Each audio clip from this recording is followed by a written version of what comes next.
Olá, e o episódio do Um Par Mais Saúde desta edição trata de um assunto que muitas vezes não é abordado nas mesas, nas rodas de conversa, e existe um mês que é trabalhado essa conscientização, o mês de conscientização do autismo, transtorno do espectro autismo, TEA, como que a gente fala mesmo? Teia. TEA, o TEA, justamente no mês de abril. E nós temos aqui na Umpar essa abertura justamente para debater esse assunto, para trazer esse assunto, inclusive eventos ligados para essa conscientização. E para falar sobre esse assunto, nada melhor do que um médico especialista que atua na área, que inclusive tem um livro que fala sobre o assunto, Dr. Tiago Dutra, pediatra. Obrigado por atender aí o nosso convite. Conta para gente um pouquinho como que começou o interesse aí, como que foi escrever esse livro. Conta para gente especificamente do livro. Boa tarde. Boa tarde. Primeiramente, gostaria de agradecer o convite. Fico muito honrado aqui, muito feliz de estar em Londrina de novo. Ah, o autismo entrou na minha vida, eu estava no quarto ano da faculdade, né? Eu tenho um primo diagnosticado com autismo e sempre para mim foi um assunto que eu tinha interesse em saber mais, mas aquela coisa estereotipada que a gente vê nos filmes, nas séries, na TV, né? Que sempre é um gênio, que a gente tem essa imagem que todo autista é uma criança com altas habilidades e essas coisas. E aí, na faculdade de medicina, eu comecei a ter práticas dentro de ambulatórios que atendiam crianças com autismo. E lá, então, eu comecei a me identificar com a causa, até que alguns professores me convidaram para fazer parte de um evento, Uhum. isso ainda como estudante. Esse evento, na época, teve uma proporção muito bacana e começaram a me convidar ainda como estudante para falar sobre conscientização do autismo em universidades, empresas, eventos. E eu comecei a estudar muito sobre o tema, até que eu fui para os Estados Unidos, no quinto ano da faculdade, fazer na Universidade de Miami uma imersão numa clínica de autismo. E lá eu me apaixonei assim por todo o trabalho, desde o diagnóstico até o tratamento do transtorno do espectro autista. E desde então minha carreira foi toda voltada para isso. Ingressei na residência médica de pediatria no Rio Grande do Sul e depois ingressei na pós-graduação de psiquiatria da infância e adolescência, concluí e agora estou no quinto ano da residência médica de neurologia pediátrica na Universidade Federal de Ciências da Saúde de Porto Alegre e tenho sempre essa caminhada em relação ao autismo e sempre voltando ao meu trabalho para crianças e famílias atípicas.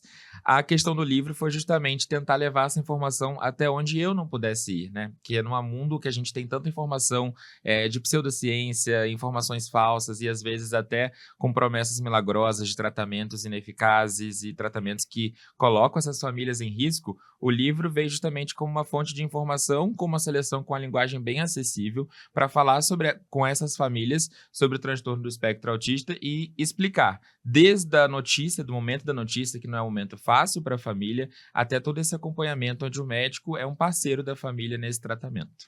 Eu acho que é importante a gente falar até do nome, né? O espectro. Por que espectro? Por que surgiu justamente? E algumas pessoas antes não tinham nem conhecimento do que era o autismo ou o espectro autista, né? Explica pra gente. Exato. Antes o diagnóstico era autismo infantil e a gente tinha outros diagnósticos que saíam da linhagem do autismo. Com a classificação do DSM-5, que é uma classificação internacional feita pela Academia Americana de Psiquiatria, a gente tem uma nova visão do autismo. Ele se tornou transtorno do espectro autista, sugerindo literalmente um guarda-chuva de opções, um espectro de cores, um espectro de apresentações do transtorno. Então, assim, alguns diagnósticos, como a síndrome de Asperger, que era um outro diagnóstico antigamente, todas elas passaram a integrar esse espectro. O que traz de novo para a gente quando a gente muda essa classificação? Que o autismo ele é muito plural, ele não é uma condição única, então nem toda criança com autismo vai apresentar as mesmas características. Então a gente tem um espectro de características diferentes, divergentes, em que o indivíduo principalmente tem dificuldades em dois pilares da vida, na comunicação e interação social e interesses e comportamentos restritos e fixos. E a partir desses dois grupos de informações e de dificuldades, a gente vai ter os critérios diagnósticos que tornam ou não o indivíduo diagnosticado com o transtorno do espectro autista. Quando fala espectro, entra naquela linha que popularmente as pessoas acabam comentando ou conversam de grau 1, grau 2, grau 3. ou de mais leve, mais moderado. Existe isso realmente? Existe, isso a gente chama de nível de suporte, né? Antigamente a classificação como autismo leve, moderado ou grave. Por que a gente mudou esse tipo de nome? Porque traz um certo estigma para os pais que, por exemplo, meu filho tem autismo. Não, mas autismo do seu filho é leve. Só que nenhum autismo é leve, nem para quem vive, nem para quem convive com autismo, né? Então, assim, Independente do, entre aspas, grau, ele sempre vai ser ali algo que precisa ser trabalhado, tratado. exato, e que traz uma série de prejuízos, sim, para a vida do indivíduo e que a gente precisa tentar intervir para fornecer a melhor qualidade de vida para ele. Então, assim, hoje em dia a gente usa o termo nível de suporte, onde o nível 1 é o nível onde o indivíduo tem mais independência e precisa de um suporte menos substancial, o nível 2 que precisa de algum suporte um pouco mais elaborado, e nível 3 onde o indivíduo necessita de um suporte realmente substancial, praticamente em todas as atividades diárias. Eu acredito que alguns pais, às vezes, ficam até impactados com a notícia, eh, simplesmente porque não conhecem, o tratamento ou talvez esse grau ainda, né, e alguns ainda relutam, né, dizendo que não aceitam o diagnóstico, e quanto mais cedo o diagnóstico for dado ali, né, melhor é para essa pessoa, para essa família. Conta um pouco para a gente, desse preconceito, eu posso dizer, doutor? Com certeza, assim, quando a gente fala de uma gestação, desde a gestação a gente faz planos, né? O ser humano ele é movido por expectativas. Então você tem uma expectativa que seu filho vá chamar seu nome, você tem uma expectativa que seu filho vá brincar com os seus outros sobrinhos, você tem uma expectativa, uma série de expectativas a respeito da vida que você está trazendo ao mundo, né? Que você está acolhendo ao mundo. Então, quando algo quebra esse tipo de expectativa que a gente tem, de fato, não é algo que ninguém espera.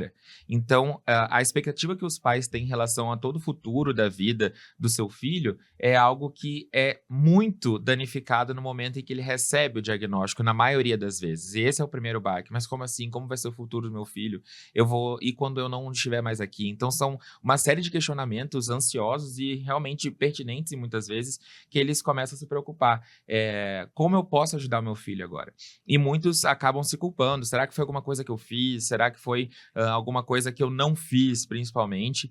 Então, tem até uma frase que o autor diz que onde nasce uma mãe, nasce uma culpa, porque realmente qualquer informação, qualquer coisa que aconteça com a criança, ela acaba se culpabilizando daquilo. Mas quando a gente tem esse diagnóstico, o primeiro momento é essencial que o médico acolha de forma muito humana aquela família, para que eles consigam entender a importância de iniciar o tratamento mais precocemente possível. Porque assim, a gente tem na neurologia pediátrica, a gente tem uma janela de oportunidade muito importante, que são os primeiros 1000 dias de vida, que a gente fala 1000 dias de ouro, sabe? Desde a gestação até os primeiros 1000 dias de vida ali, então até por volta dos 2 anos e pouco, a gente tem uma neuroplasticidade no nosso cérebro que é inigualável, incomparável a qualquer outra faixa etária da vida. O que é a neuroplasticidade? É a capacidade do nosso sistema nervoso de estabelecer novas conexões e de conseguir utilizar vias não utilizáveis. Então, de estabelecer realmente novas conexões sinápticas, que é o funcionamento e a comunicação do nosso sistema nervoso. Então, assim, nesse momento que a gente consegue intervir nessa criança o mais precocemente possível, a gente consegue ter ganhos que muito provavelmente a gente não conseguiria se o diagnóstico for mais tardio. Entendi. E as características, para quem está nos acompanhando, os pais conseguem perceber, mesmo que, entre aspas, aí eu digo, num grau leve, já nesses primeiros dias, primeiros meses, como que funciona? Então, existem estudos que falam de alguns tipos de comportamentos que podem estar presentes até mesmo nos primeiros meses de vida. A gente tem uma série de sinais de alerta que a gente pode sempre chamar atenção nas consultas de puericultura, no acompanhamento dessas crianças com um profissional pediatra, que basicamente desde o momento da amamentação, quando a criança ela está sendo amamentada ali, geralmente existe um vínculo muito importante entre mãe e bebê, e aí existem até alguns relatos que dizem que algumas crianças com transtorno do espectro autista, elas têm um contato visual muito pobre, incluindo o momento da amamentação. Então a gente consegue ter sinais muito precoces em alguns casos, casos, não em todos, mas a gente consegue ter sinais realmente mais precoces, mas alguns mais tardios. Então, assim, a principal queixa dos pais quando procuram ajuda é o atraso de fala. Então, atraso de fala é um dos sinais de alerta, mas não o único. Evitação do contato visual. Então, a criança que não mantém um contato visual ali por mais de 2, 3 segundos. A criança que tem um choro intenso e inconsolável. A criança que não para de chorar. A criança que realmente não tem o que a gente chama de ansiedade de separação, não liga de estar no berço sozinho, ou parece não se importar de estar no berço sozinho. A criança que pode não brincar de faz de conta, não fazer brincadeiras lúdicas, como falar no celular, ou brincar de fazer comidinha. A criança que evita o contato com outras crianças. A criança que tem algumas dificuldades motoras, então a criança que tem um atraso na aquisição da marcha, não consegue andar sozinho ainda ali na faixa do aninho e pouco. Então a gente tem uma série de sinais de risco. Então por isso é tão importante a gente fazer o acompanhamento pediátrico com a criança desde o seu nascimento, para a gente entender se os marcos do neurodesenvolvimento estão de acordo com a sua faixa etária. Tem uma frase que me dá arrepio, que muitos médicos acabam falando que não, cada criança tem o seu tempo. Cada criança expressa os seus ganhos motores, neurológicos, intelectuais de forma única, mas dentro de uma janela que é considerada esperada para a idade. Então, por isso, a gente não tem o tempo da criança, a gente tem um tempo e aquela criança precisa estar dentro daquele tempo. Eu acho que até eu ia fazer uma outra pergunta, mas você falando desse tempo da criança, existe muito, talvez, por parte dos pais, não dos profissionais, de misturar ou de querer achar que não é o autismo, que parece com outras doenças, ou que, não, é um TDAH, ou é uma. Existe muito isso. Eu acho que, às vezes, os pais querem aplicar ali como que eu posso dizer, a doença à criança ou o tipo de transtorno que ela tem.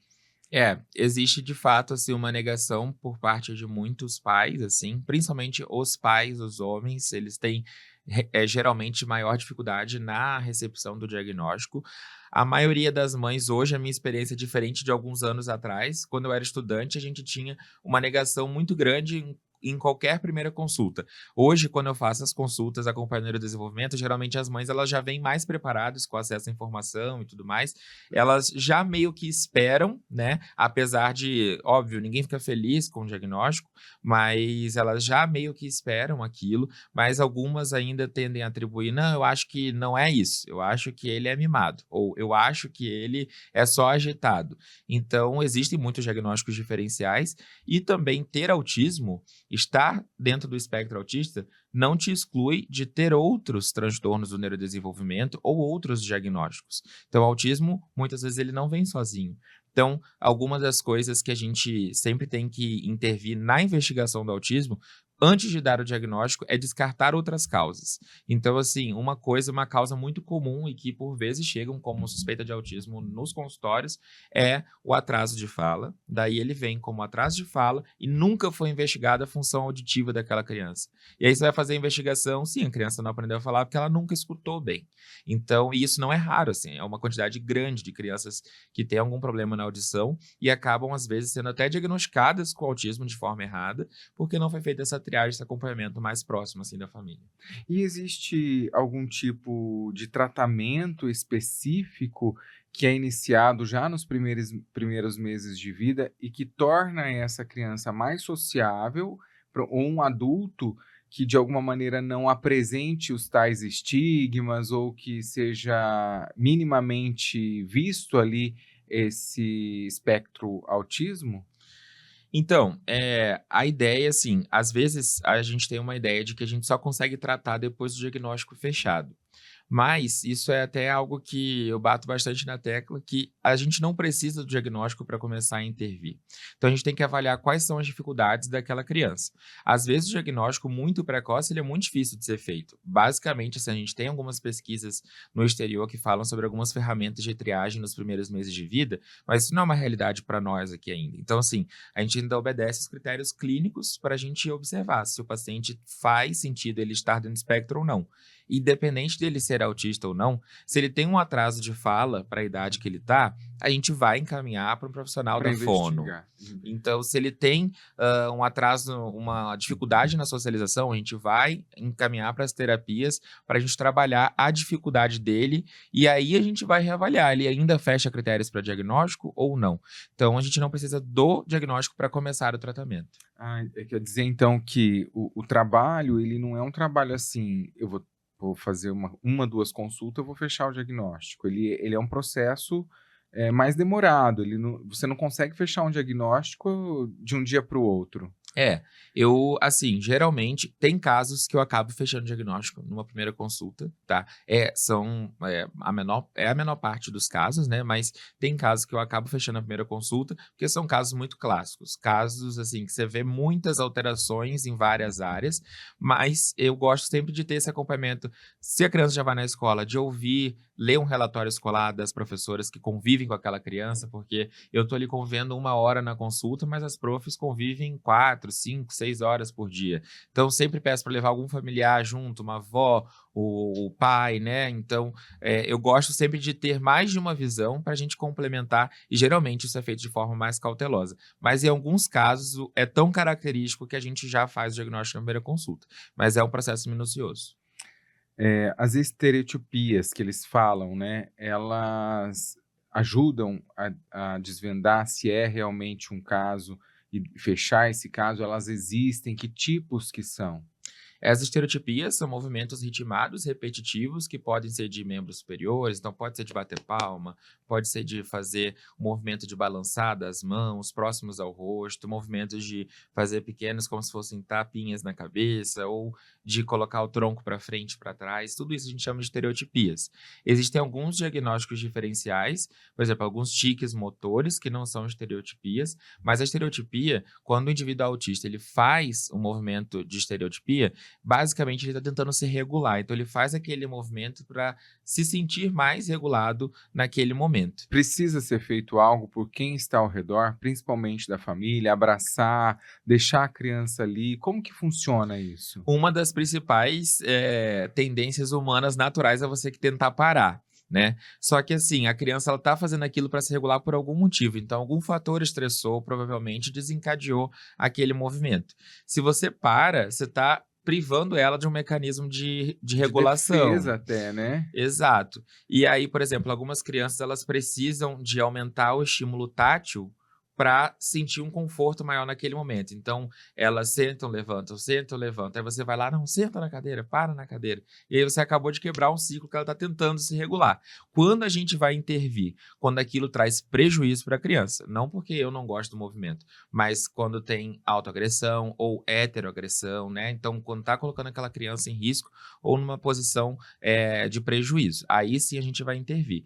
As estereotipias são trabalhadas nas terapias. Então, é bom deixar a criança exercer ali o seu momento de regulação e não intervir. A Isso. princípio, desde que ela não seja afetada fisicamente ou que se machuque, deixe ela ali. Isso, se mostrar presente, assim, sempre com frases curtas, né? Porque nesses momentos que eles estão desregulados, a compreensão pode ser menor, então sempre ser o mais direto possível. Filho, eu tô aqui. Então, eu tô aqui com você e para você entender o que gerou aquele tipo de comportamento, mas não precisa parar, assim, urgentemente o movimento. Eu tenho dúvidas em relação até o que a gente pode falar sobre o autismo. A gente pode chamar de uma doença? É uma doença? Hoje é um preconceito falar, é errado? Hoje é visto como um pouco de capacitismo, chamar autismo de doença, tá? A gente tem, desde a mudança da classificação para transtorno do espectro, né? Quando a gente tinha um autismo infantil, ele tinha uma classificação como uma doença, né? Não era um transtorno do espectro autista. E qual que é a diferença de uma doença para um transtorno? Uma doença, por exemplo, se você tem uma pneumonia, a gente sabe que sua pneumonia é bacteriana, então eu sei que uma bactéria se alojou no seu trato respiratório. Tem um medicamento que pode ser um ministrado. antibiótico, isso, tem um tratamento padrão, né, para Aí é pneumonia, doença. e aí eu tenho uma causa conhecida comum, fisiopatologia comum em todas as pessoas que têm pneumonia, um tratamento comum e uma resolução comum. Então, o autismo não. O autismo ele tem um componente genético e ambiental, então eu posso ter o autismo que pode ter sido geneticamente herdado. Então, eu posso ter um autismo que veio do meu pai, por exemplo, e você pode ter um autismo porque sua mãe usou ácido valproico durante a gestação. Nós temos o Usou o mesmo quê? ácido valproico, uma medicação para epilepsia, Ah, que se usada durante a gestação aumenta muito a chance da criança ter ser autista, né? autismo. Então, eu posso ter um autismo de origem genética e você pode ter um autismo de origem epigenética, né? Que sua mãe utilizou uma medicação e nós temos o mesmo diagnóstico, mas não é o mesmo autismo. Então, por isso se tirou esse termo doença. É um transtorno do neurodesenvolvimento. Certo, então já fica claro, gente, que não é uma doença, que a gente não precisa. Eu, até de forma leiga, às vezes a gente acaba falando, a pessoa está com uma doença, né? Então a Sim. gente precisa entender isso. Por isso que é tão importante a gente conversar e falar sobre.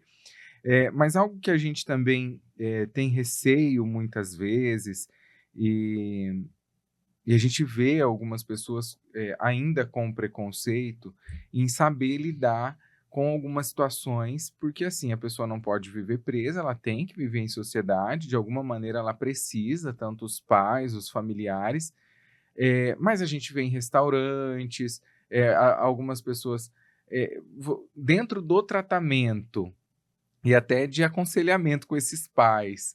Existe aí um caminho, de orientação, e até para o público, né, porque antes eu acho que as pessoas tinham muito mais preconceito. Quando a gente vai falando e ainda existe, mas antes acho que existia muito mais. Quando existe as redes sociais, que a gente dissemina informação, que a gente traz um conteúdo como esse para a gente debater, as pessoas começam a ter um esclarecimento maior e acaba, entre aspas, se compadecendo e entendendo algumas situações que se vê em público, né.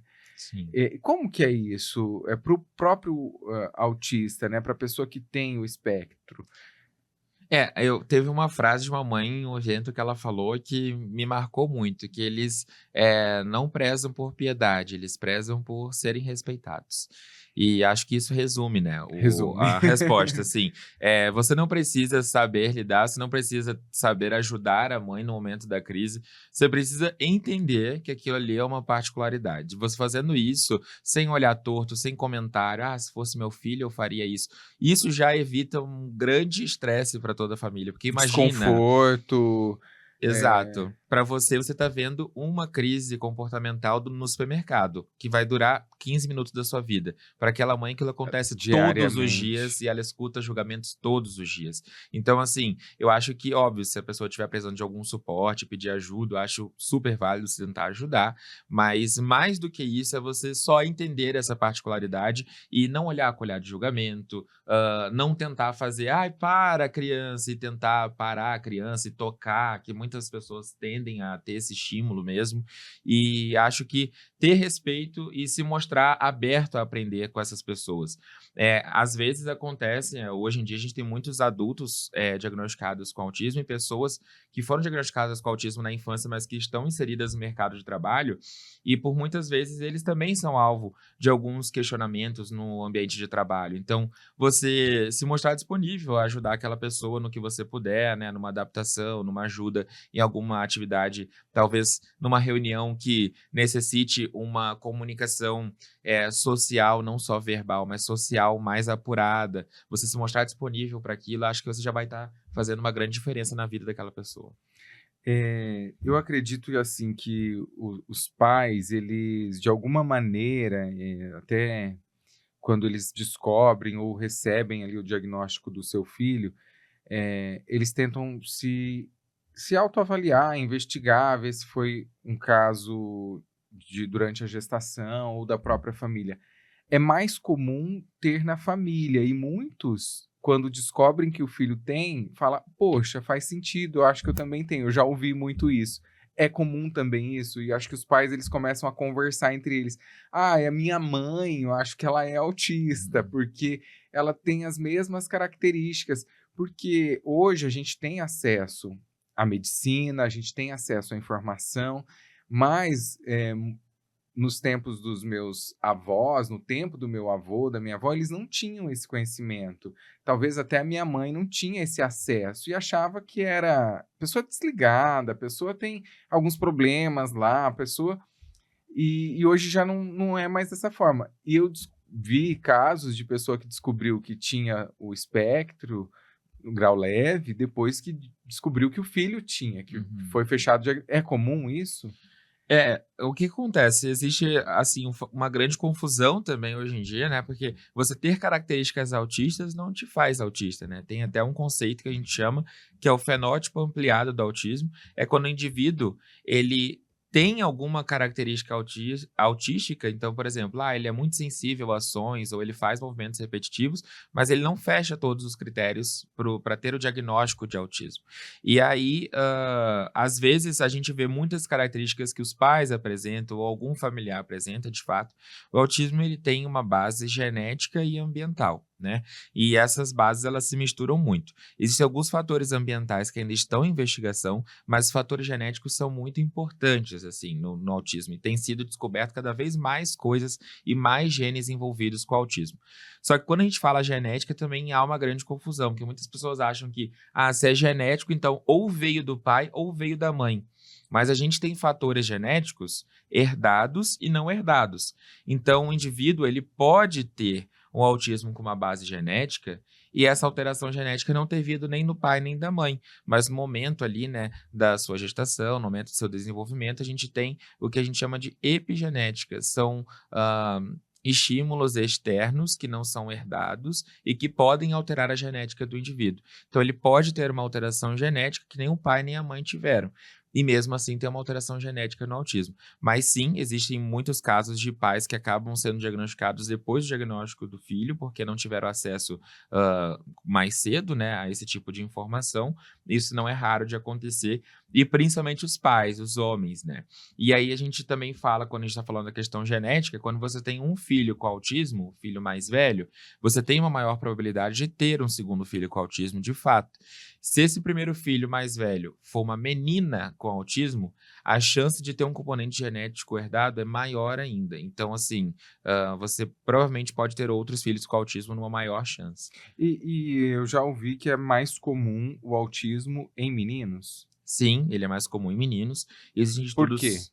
Tem algumas teorias para isso. Existem números que falam cerca de uma menina para cada 4 meninos ou uma menina para cada 3 meninos. Então, a proporção dos estudos vem de 4 para 1 ou 3 para 1. Mas existem várias discussões. A primeira é o subdiagnóstico das meninas, porque as mulheres elas têm uma capacidade de adaptação social muito maior do que os homens. Então, o cérebro feminino ele tem particularidades que o cérebro masculino não tem. Inclusive, conseguem fazer mais coisas que os homens ao mesmo tempo. Com certeza. Então, a habilidade de imitação, por exemplo, de uma mulher comparada com um homem é uma habilidade muito maior. Então, que leva a um efeito que a gente chama na psiquiatria de masking, que é literalmente mascarar sintomas e sinais do autismo. É como se fosse uma representação. Exato. Ela vê todas as meninas da sala se comportando daquela maneira, ela entende que ela precisa fazer aquilo para ter uma convivência funcional e ela acaba se comportando com particularidades, mas se comportando muito próximo ao similar das outras crianças. Exato. Então é aquela menina que muitas vezes é a tímida da sala, ou é a esquisita da sala, ou tem ansiedade, depressão, vários diagnósticos psiquiátricos, e aí quando você vai ver na adolescência ou vida adulta, não, aquilo era autismo, porque ela tinha uma série de particularidades, uma série de sensibilidades que não eram consideradas por ela ser o mais próximo do esperado do normal. Ele é tratado e ele pode ser extinto dessa pessoa? Ele pode ser... ou ele é prevalente? Como que funciona?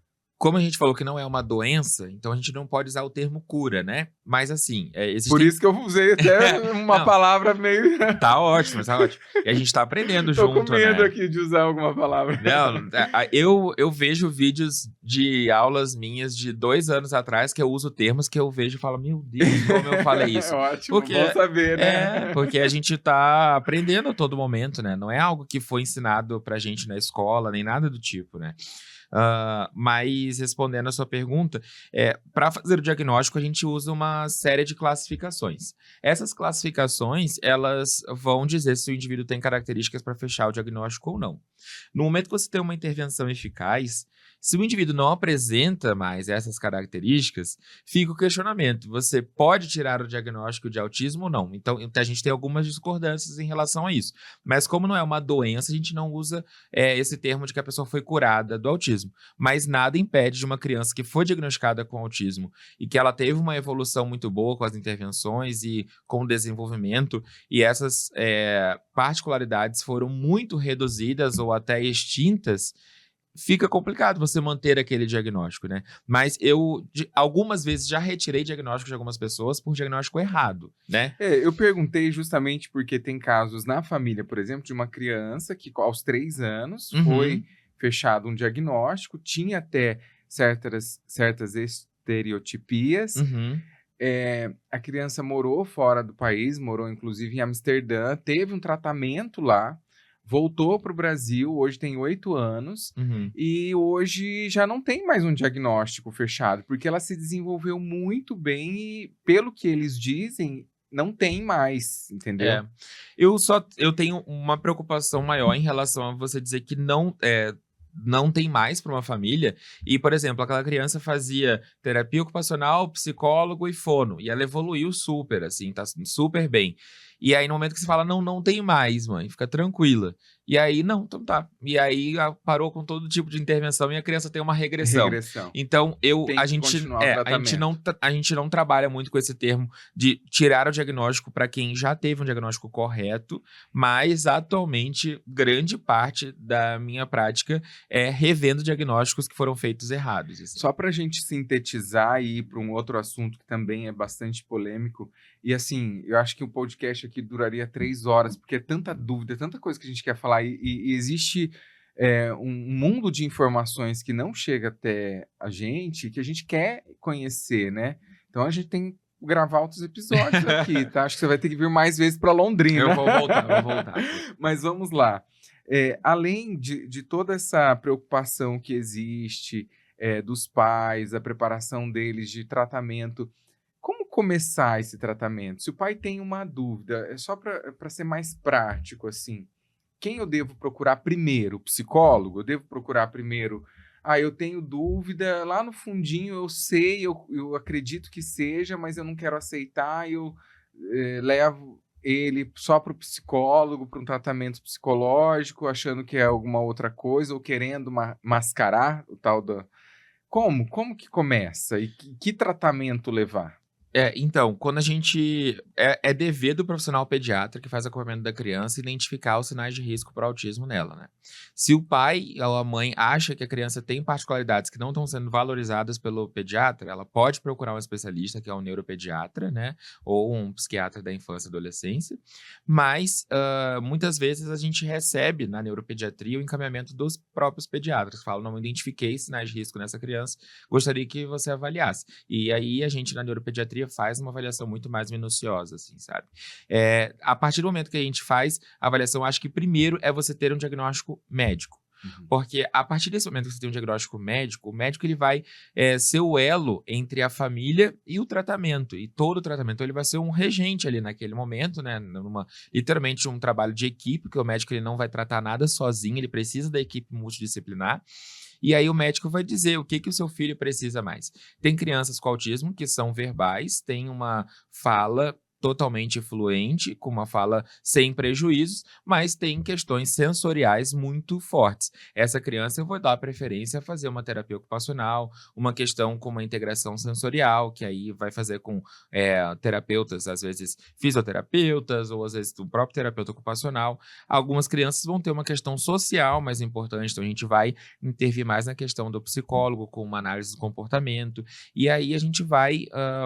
literalmente guiar o tratamento do paciente mediante a dificuldade que ele apresentar. Quantos profissionais têm que atuar aí depois do diagnóstico fechado? Isso depende de cada caso, né? Mas geralmente a equipe que a gente mais precisa, assim, se a gente for fazer um geral do que se mais a gente encaminha, é fono, porque a grande maioria tem atraso de fala ou alguma apraxia da fala, alguma condição de fala. É o psicólogo, que principalmente trabalha com análise do comportamento aplicada, que vem do inglês na sigla ABA, que basicamente ele analisa o comportamento daquela criança e traz um plano de intervenção para cada tipo de comportamento daquela criança que é prejudicial, para a gente ensaiar e treinar comportamentos, né? E terapia ocupacional. Esse é o básico, tá? Mas a gente às vezes precisa de fisioterapeuta, às vezes a gente precisa de psicomotricista, então uma série de profissionais que podem ser necessários, assim. Mas o básico seria isso. Inclusão, vamos falar um pouco de inclusão, e aí eu digo isso até dentro da sala de aula, a escola tem que estar preparada, como que ele tem que estudar em casa, ele tem que ter uma reserva de estímulo, fora da sala de aula. Como que funciona isso? Isso também consta no tratamento? É importante É para o muito. tratamento? Dentro de casa, no dia a dia, fora, ele precisa viver, em comunidade, em sociedade, como que funciona isso? Muitas famílias, depois do diagnóstico, acabam subestimando a possível evolução do filho, né? Então, não vou colocar na escola, ele não para em nenhum momento e tudo mais. E às vezes a gente perde grandes oportunidades de evolução mesmo, intelectual daquele indivíduo por falta de estímulo. Então, estar integrado num sistema educacional é para todas as pessoas com autismo ou não, tá? Mas a gente tem uma grande discussão em relação à inclusão nas escolas regulares. É direito da pessoa com autismo estar incluída numa escola regular. Porém, é muito desgastante para os pais. Às vezes, várias escolas negam a matrícula, que não se pode legalmente fazer, né? Mas por falta de preparo, e os pais têm que entrar com medida judicial para garantir que o filho seja aceito em alguma escola. Assim, nenhuma mãe quer saber que o seu filho está numa sala de aula porque ela entrou na justiça por aquilo, né? Então, deveria ser Já é algo. super desconfortável você ter que forçar o seu filho a estar numa instituição de ensino. Eu acho Exato. que tranquilidade que vai ter. Exato. E é isso, a inclusão não é só permitir a presença do indivíduo, é fazer o indivíduo ser parte daquele ambiente, né? Então não adianta nada eu, como escola, aceitar uma criança com autismo e deixar ele no chão da sala brincando, enquanto todas as crianças estão aprendendo as letras e nada está sendo feito com ele em relação à alfabetização. Então, assim, a inclusão ela vai muito além da presença do indivíduo nesses espaços, né? E vale da família, do profissional, conseguir avaliar se essa criança ela tem condição de estar na escola regular nesse momento. Talvez não tenha nesse momento e a gente faça um período de adaptação, ela fique menos horas na escola, mas ela precisa ter esse contato com outras crianças, sabe? Eu acho que faz parte, a nossa infância, o nosso desenvolvimento, ele se baseia muito na arte da imitação, no aprendizado ao imitar. Então, você conviver com outras crianças é muito importante. Tem criança que fica 12 horas por dia numa tela, e aí você não vai ter nenhum tipo de estímulo para aquela criança ter algum tipo de evolução de interação social se ela só interage com uma tela. Então, estar no ambiente educacional é muito importante. E outra coisa que é também muito importante é que as escolas especiais, que antes eram muito mais comuns, hoje em dia são vistas como algo, não, meu filho não vai estudar numa escola especial. Mas qual o problema se o filho estudar numa escola especial? Porque às vezes a equipe da escola especial, de fato, ela tem profissionais que respeitam muito mais a condição e são muito mais preparados do que uma escola regular que muitas vezes não vai respeitar as particularidades do filho. Então, assim, eu acho que é direito da criança estar na escola regular, se a família assim concordar e achar necessário, mas que ela precisa ter algum espaço para recorrer quando isso não for possível. Porque às vezes a gente tem casos muito, de fato, demandantes que a gente não consegue introduzir ele numa escola regular e aí a gente acaba tendo que fazer algumas adaptações. Hoje, pela sua experiência, você consegue ver que as escolas estão mais preparadas para receber? Eu digo escolas públicas, municipais, estaduais ou até mesmo as escolas particulares? Se a gente comparar com 10 anos atrás, sim. Se eu disser que isso quer dizer que a gente está preparado, não. Estamos melhor do que ontem, mas ainda muito longe do ideal, né? E aí, assim, a gente tem uma série de entraves burocráticos e às vezes econômicos, porque a gente vai ter, numa escola pública, um indivíduo numa sala regular que necessita de um monitor. E às vezes o governo municipal, estadual, federal, seja qual for, não consegue colocar mais de um monitor na classe. Daí fica um monitor para 5 crianças atípicas numa mesma sala.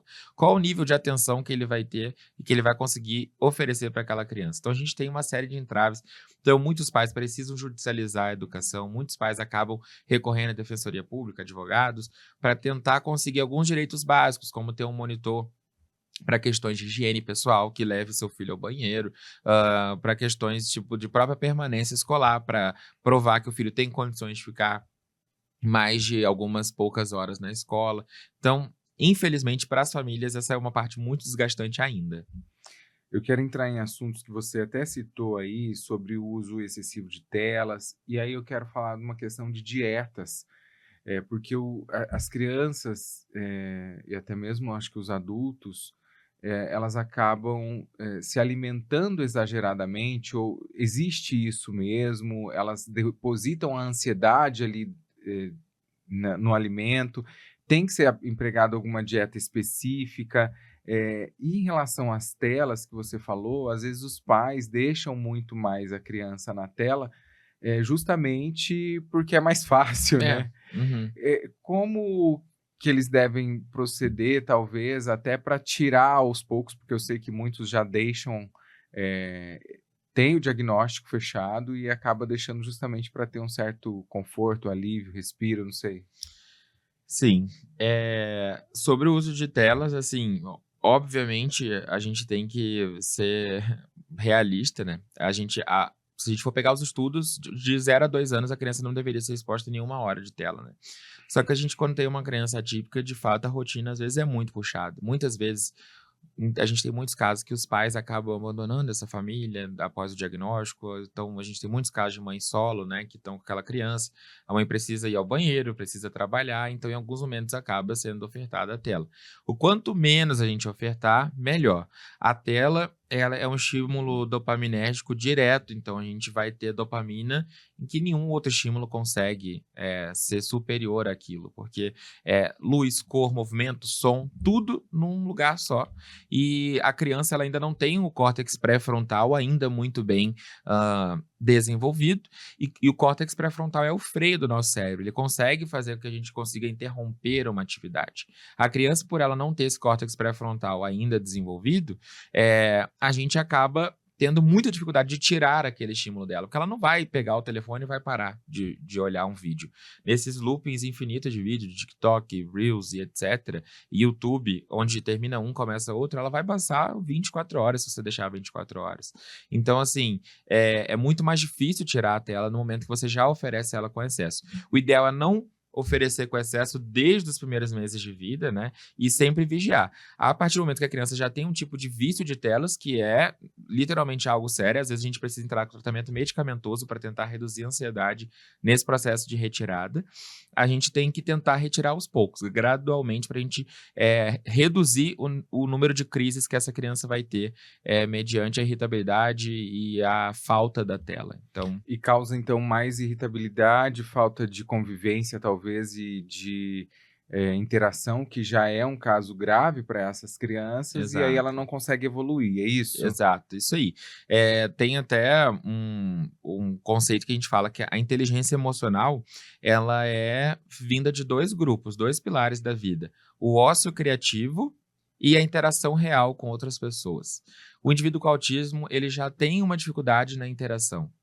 E daí, se a gente oferece uma tela que não deixa o indivíduo estar em ócio criativo para fazer algo ou interagir, a gente está fazendo o indivíduo menos inteligente emocionalmente, com menos interação social e com menos criatividade. Então, a gente vai estar atacando todos os pilares de dificuldades do autismo, sabe? Sobre alimentação, é real isso que eu falei? A alimentação, no autismo, a gente tem muitos transtornos alimentares, principalmente a seletividade alimentar. Então, a alimentação geralmente é um grande problema para essas famílias. Muitos têm sensibilidade a algumas texturas, então, não come coisa líquida, não come coisa cremosa, não come coisa sólida, só come líquido, não come coisa de determinada cor ou determinado cheiro. Então, muitos pacientes têm uma alimentação muito irregular. Eu tive pacientes que passaram 6 anos comendo um tipo de bolacha específica do pacote de bolacha bolacha sortida. A mãe tinha que comprar, tipo, 10 pacotes da bolacha para pegar uma bolacha para oferecer, que era o único alimento que aquela criança aceitava. Aí muitas pessoas falam assim, não, é só deixar com fome que ele vai comer. Eles não vai comer. Esse menino já foi Que internado humano, né? Exato. Esse menino, por exemplo, que eu tô falando desse caso da bolacha específica, ele foi internado várias vezes por desnutrição e nunca tinha sido investigado, assim, a causa a fundo, por que que era aquilo e tal. E aí é uma série de tratamentos e intervenções que a gente tem que fazer de dessensibilização para ele começar a aceitar outros alimentos. E assim, alguns acabam tendo uma impulsividade alimentar muito importante devido ao uso secundário de medicações. Algumas medicações podem aumentar o apetite, então a gente tem um índice de obesidade muito relacionado ao uso de medicações também, e a essa alimentação mais irregular. E se precisa fazer alguma dieta específica ou não, existem várias dietas muito restritivas que são utilizadas como tratamento do autismo, mas essas dietas elas só deveriam ser utilizadas em crianças que têm alergias ou intolerâncias alimentares. Não deveriam ser prescritas para todo mundo. Tem profissionais que às vezes dá diagnóstico de autismo, não pode dar lactose, não pode dar glúten, não pode dar açúcar, não pode... Tá, calma, você tem que saber se aquela criança realmente não pode estar aquilo. A gente sabe que açúcar piora o comportamento, a gente tem uma agitação maior, energia pura, mas a gente não pode fazer uma dieta super restrita para alguém que não tem uma restrição. Uhum. Tem muitos assuntos ainda que eu queria entrar, mas a gente já está quase no final, gente. Como passa rápido, que assunto, que bate-papo gostoso, né? A gente aprender, conhecer, falar com uma pessoa inteligente que conhece a causa. O que mais preocupa você no cenário atual do transtorno, no Brasil especificamente, que você, por até ter tido essa cultura, conhecimento fora daqui, o que mais preocupa? O que você vê hoje que fala assim, não, isso tem que mudar, isso precisa ser mudado, isso precisa ser ampliado, isso precisa ser repensado, talvez de políticas públicas? O acesso das famílias a serviços diagnósticos. A maior luta das famílias hoje é conseguir um primeiro contato com um médico neuropediatra, por exemplo. Então, ampliar as redes de acesso a essas famílias, valorizar os profissionais que trabalham para isso, para que consigam atender na rede pública com qualidade. Não adianta um profissional atender 30 crianças em um dia, porque ele não vai fornecer um atendimento de qualidade, não vai averiguar de forma correta tudo com aquela família. Então, fornecer acesso a essas famílias aos diagnósticos e tratamentos é a principal luta de toda a comunidade. E segundo, informações falsas e tratamentos que são totalmente fora da realidade científica, assim. Então, existem usos de medicações que são totalmente inadequadas para autismo, existem procedimentos, lavagem intestinal, soroterapias, coisas absurdas que a gente vê que Só são... de ouvir a gente já fica assustado. Exato, que são julgadas como milagrosas, que mudou a vida das famílias, e essas famílias, eles investem milhares de reais, fecham protocolos de 6, 10 meses com profissionais que estão literalmente enganando essas famílias. Então, procurar a reputação do profissional, e principalmente se ele é um profissional especialista de verdade, no site do CRM é algo muito importante. Importante mesmo. Eu preciso até chamar aqui, convidar para a mesa a Poliana Dutra Ribeiro, que é docente de medicina ali na Faculdade Ompar, Faculdade de Medicina aqui em Arapongas, para falar um pouquinho sobre um evento que você, inclusive, é um dos principais convidados aí, né? Poliana, seja bem-vinda aí à nossa conversa. Primeiro, quero agradecer também, né, você aceitar aí o nosso convite. A Poliana, que é irmã do Dr. Tiago, e oportunamente também preparou aí, junto com a Faculdade Ompar, um evento para conscientização do autismo, tanto para a comunidade acadêmica, a comunidade interna da faculdade, como também para a comunidade externa. Qual que é a importância, Poliana, da gente trazer essa discussão já ali na formação desses médicos e também para a comunidade, né? Sim, primeiramente, muito obrigada pelo convite. É uma alegria estar aqui, dividindo inclusive esse espaço com alguém que eu divido laços, né? Ainda mais próximos, sanguíneos. Então, é uma alegria estar com você aqui e poder ter essa boa surpresa de trabalhar um tema que é tão importante hoje, tão caro para a sociedade, né? Que é o autismo, né? Então, nesse mês, onde a gente tem a campanha de conscientização sobre o autismo, eu hoje sou professora, né, do curso de medicina, na Faculdade Ampar e também compõe o Núcleo de Apoio Psicopedagógico, que é o NAP. Esse núcleo ele existe para dar todo um suporte para o aluno, tanto de medicina quanto do curso de radiologia. Então, todo aluno da faculdade tem acesso ao NAP, e o NAP existe para dar todo um suporte psicossocial e também psicopedagógico. Então, dentro do NAP, a gente tem a oportunidade de desenvolver algumas campanhas, alguns eventos onde a gente pode trabalhar elementos e temas que sejam importantes para a comunidade acadêmica. Então, esse evento sobre autismo, ele vai surgir, ele vai nascer de uma ideia, inicialmente, para atender, para trazer à luz esse tema para os alunos da faculdade.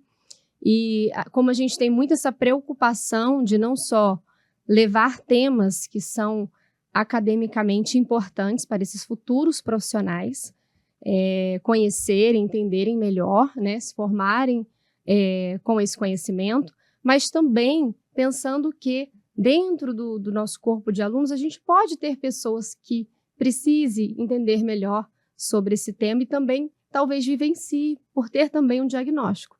Então, a gente inicialmente faria um evento para a comunidade acadêmica, ou seja, para os nossos alunos e colaboradores.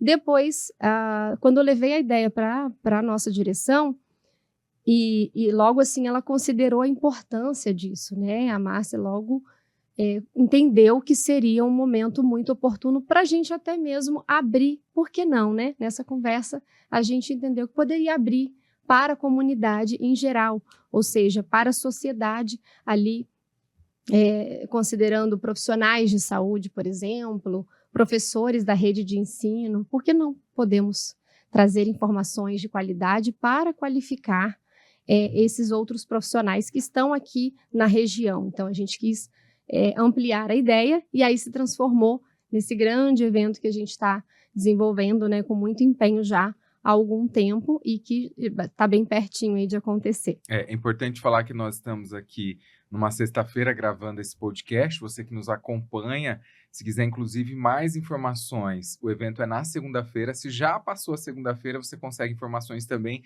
de como foi esse evento nas redes sociais da Faculdade Ampar e também no site oficial da Faculdade Ampar. É importante a gente ressaltar que esses temas, esse tema específico e abrir para a comunidade externa faz com que tanto o público se aproxime da instituição quanto os próprios estudantes e profissionais que ali atuam se aproximem da comunidade, né? E eu já queria até voltar aqui o assunto para o Tiago.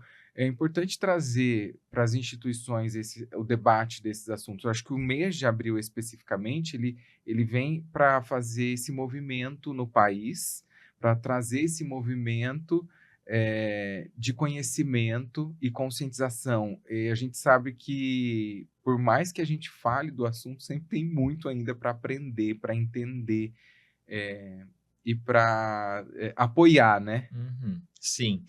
Então, eu acho que foi exatamente num evento parecido como esse que o Thiago, lá em 2018, 2019, se apaixonou por autismo e hoje em dia eu dedico minha carreira a isso e atendo muitas famílias que vivem isso.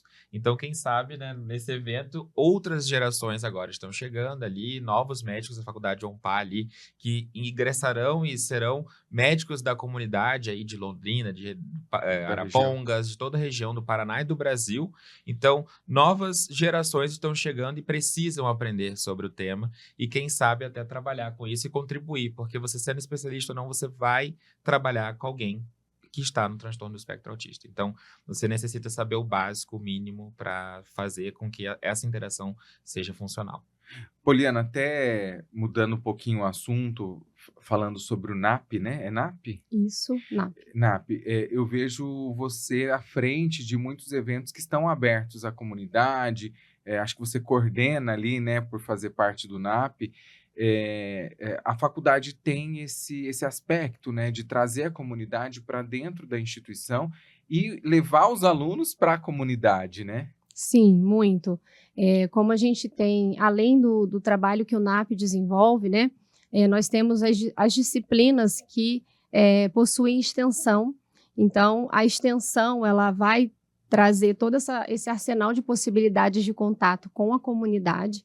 Então, por exemplo, eu sou professora de uma disciplina hoje no curso que tem extensão. Então, a gente faz atividades que levam um benefício para a comunidade, mas também isso é devolvido para o aluno, porque é um momento onde ele está aprendendo, desenvolvendo novas habilidades, inclusive habilidades essas que precisam ter um olhar humanizado. Então, hoje a Faculdade Unpar tem essa preocupação de desenvolver um conhecimento, de preparar profissionais que sejam humanizados, que sejam abertos a entender aos anseios, aquilo que a comunidade precisa. Então, esses eventos, inclusive, que o NAP hoje está desenvolvendo, né, e que eu sempre procuro estar trazendo novas ideias, né, junto à equipe para a gente poder trabalhar e junto à direção também, que sempre apoia e abraça esses projetos, eu acho que eles são muito importantes.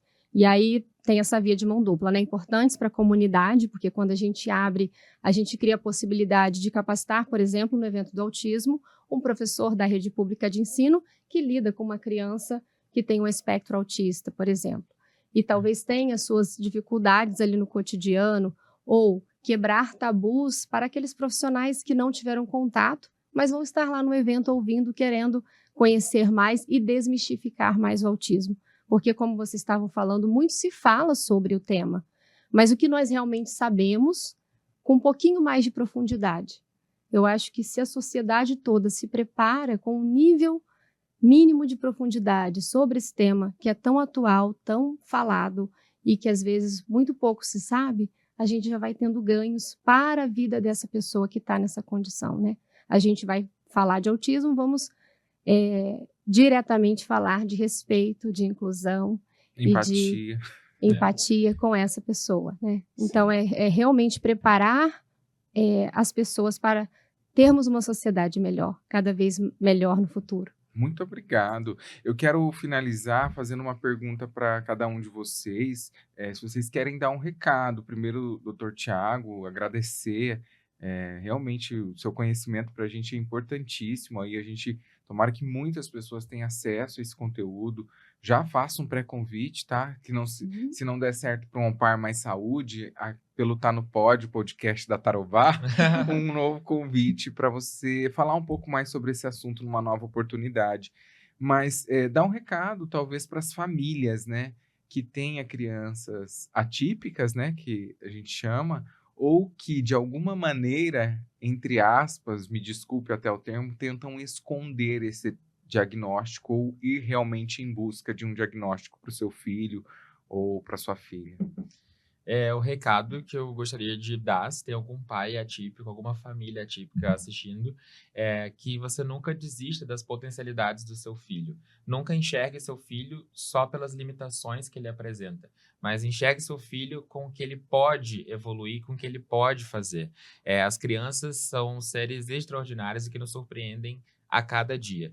Então, nunca menospreze ou veja seu filho com ar de piedade, de pena. Sempre acredite que ele é capaz de evoluir, porque a criança ela pode sim evoluir muito se tiver os tratamentos, as intervenções necessárias, e a gente também costuma sempre dizer que não tenha vergonha do autismo, porque autismo não é uma doença. Doença hoje é o preconceito que a gente ainda vive e precisa melhorar muito. E agora que ficou bem claro, né? Não é uma doença, principalmente para mim.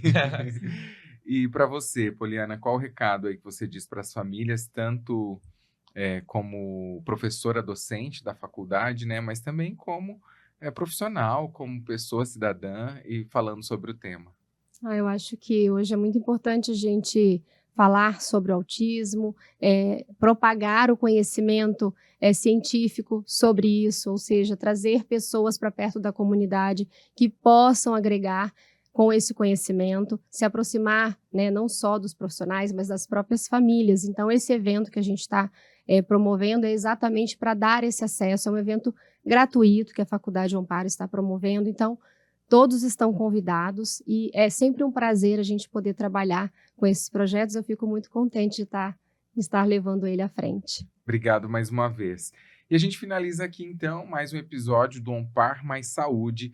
E obrigado pela sua audiência. Acompanhe a gente aqui no tarobá.com.br, onde a gente vai disponibilizar não só esse episódio, como outros, e também nas nossas plataformas, e é claro, também na plataforma aí da OnPar. Obrigado mais uma vez.